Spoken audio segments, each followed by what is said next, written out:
College লাইফে এই 3টা বিষয় ঠিক রাখতে পারলে তুমি কখনো ব্যর্থ হবা না।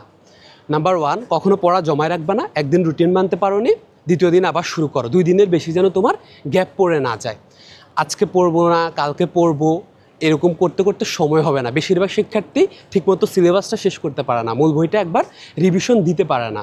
সেখানে তুমি যদি যখনই যে অধ্যায় পড়ছো, চট করে সিকিউটা, চট করে এমসিকিউ, মেডিকেল প্রশ্ন ব্যাংক, ভার্সিটি প্রশ্ন ব্যাংক, সাজেশন সাথে সাথে দেখে নাও। তাড়াতাড়ি সিলেবাসটা শেষ করে ফেলার চেষ্টা করো। পরে করতে করতে ফার্স্ট ইয়ারটা নষ্ট হবে, সেকেন্ড ইয়ারে একদমই সময় পাবা না। দিন শেষে দেখবে কলেজ লাইফটা শেষ, যা আশা করছো তার কিছুই হয় নাই। নাম্বার 2, ফার্স্ট ইয়ারে কখনো শর্টকাট খুঁজবা না। ওয়ান শট, ফাইনাল সাজেশন, এগুলো শুধুমাত্র শেষ সময় গিয়ে পরীক্ষায় পাশ করার জন্য, ভালো রেজাল্ট করার জন্য না। প্রথম থেকে এখন যত পারো ডিটেলসে পড়ো, মূল বইগুলো পড়ো, লার্ন বাই লার্ন শিখো, একদম ভিতরে যাওয়ার চেষ্টা করো। সবসময় অনুশীলনী সলভ, সিকিউ সলভ এগুলো দেখো না, নিজে নিজে করার চেষ্টা করো। অনুশীলনী সলভ যেটা তোমাকে করার জন্য দেওয়া হয়েছে, সিকিউ সলভ করার চেষ্টা করো, নিজে নিজে পড়ার টেবিলে সময় দেওয়ার চেষ্টা করো। প্রথমেই যদি সাজেশন, প্রথমে যদি শর্টকাট, প্রথমে যদি এগুলো খোঁজার চেষ্টা করো, তখন দেখবে ভালো বেসিক বিল্ড আপ হবে না। ধরাটা খাবা কখন?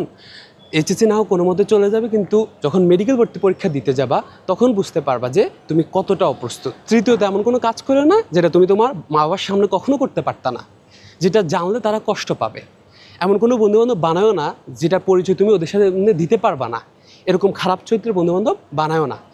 এমন কাজ করিও না যেটা আসলে তাদের স্বপ্নটাকে নষ্ট করে দেয়। তারা তোমাকে যা জানে, যা চিনে, সেটা পুরো বিশ্বাসটা ভেঙে দেয়। মনে রাখতে হবে, ভালো স্টুডেন্ট হওয়ার চেয়ে তুমি একটা খারাপ স্টুডেন্ট হলে না, এটা বেশি গুরুত্বপূর্ণ। বাবা মার মুখ উজ্জ্বল করার চেয়ে তাদের জন্য তুমি একটা কলঙ্ক হইলে না, এটা বেশি গুরুত্বপূর্ণ। এই জন্য সব কিছু করে ফেলতে হবে, না করলেও, না পারলেও এমন অন্তত স্টুডেন্ট হয়েও না, এমন মা বাবা হয়েও না, এমনই হয়েও না যেটা কলেজের জন্য কলঙ্ক, পরিবারের জন্য কলঙ্ক, সমাজের জন্য কলঙ্ক।